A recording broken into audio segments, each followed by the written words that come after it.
vocês? Bom, eu vou bem, muito bem também, graças a Deus.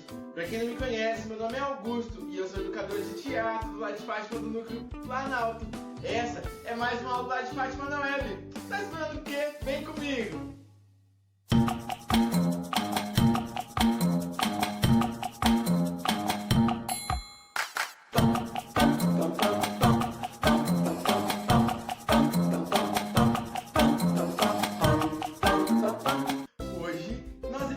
Continuidade às nossas aulas de história do teatro. Isso mesmo, gente. Hoje nós vamos ver como é que ela, Igreja Católica, influenciou na vida das pessoas e como ela influenciou no teatro. Isso mesmo, gente.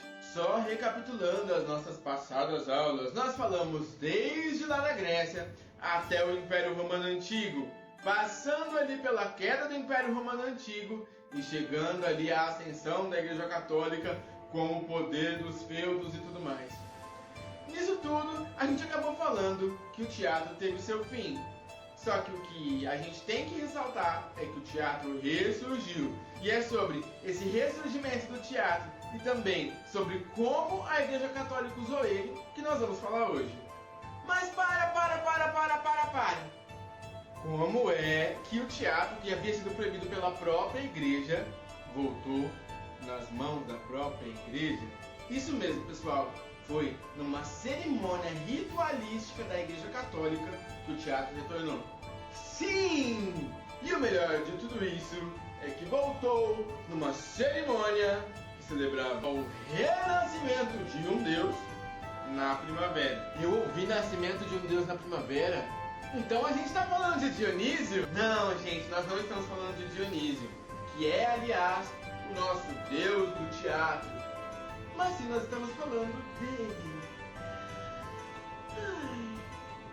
Monges se reuniram e montaram uma encenação perfeita, onde eles diziam que Jesus Cristo renasceu. Sim, e essa cerimônia acabou se tornando algo oficial da Igreja Católica e ficou conhecido como Quinquertis, o que hoje em dia nós poderíamos chamar como celebração da Páscoa. Inicialmente, gente, o Quinquertis ele era celebrado dentro dos templos grandes, templos da igreja, né? Mas isso se tornou tão grande que, com o passar do tempo, essa encenação do Quinquertis acabou ganhando as ruas. Uma vez que essa encenação ganhou muito peso e força, tínhamos aí o nosso teatro ressurgindo. Isso mesmo.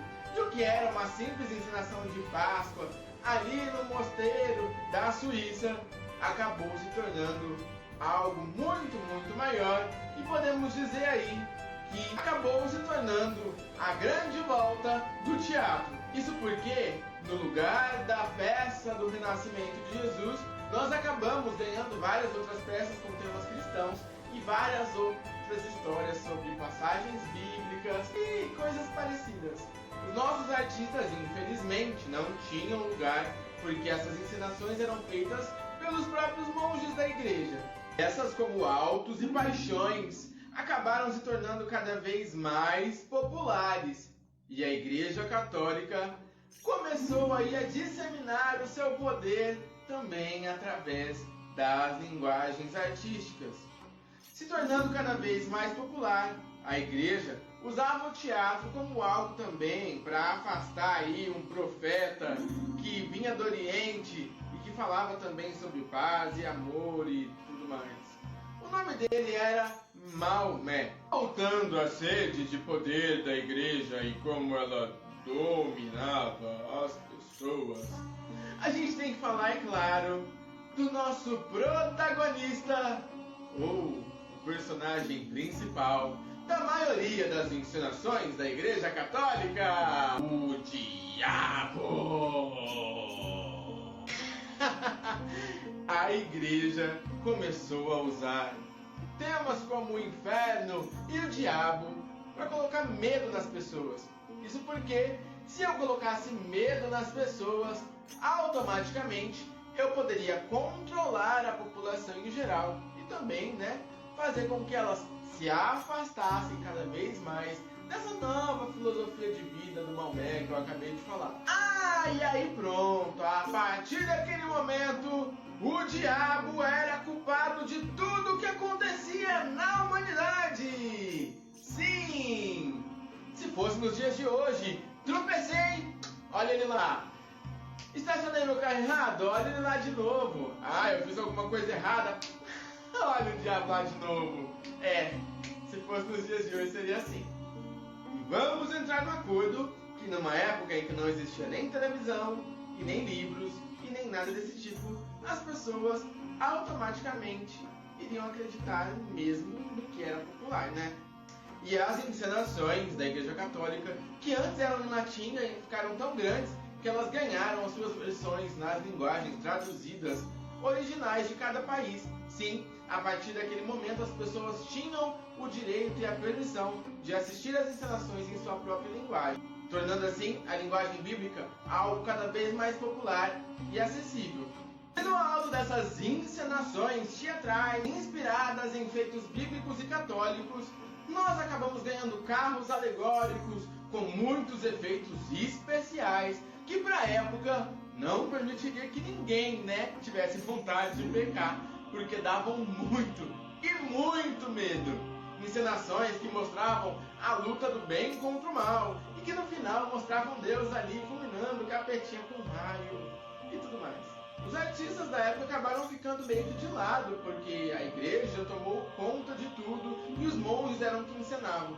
Só que quando o teatro sai da igreja e vai para as ruas, as pessoas voltam a fazer encenações. Só que não, as pessoas não voltam a fazer encenações só sobre a igreja, mas sim sobre temas e debates da vida do ser humano em si.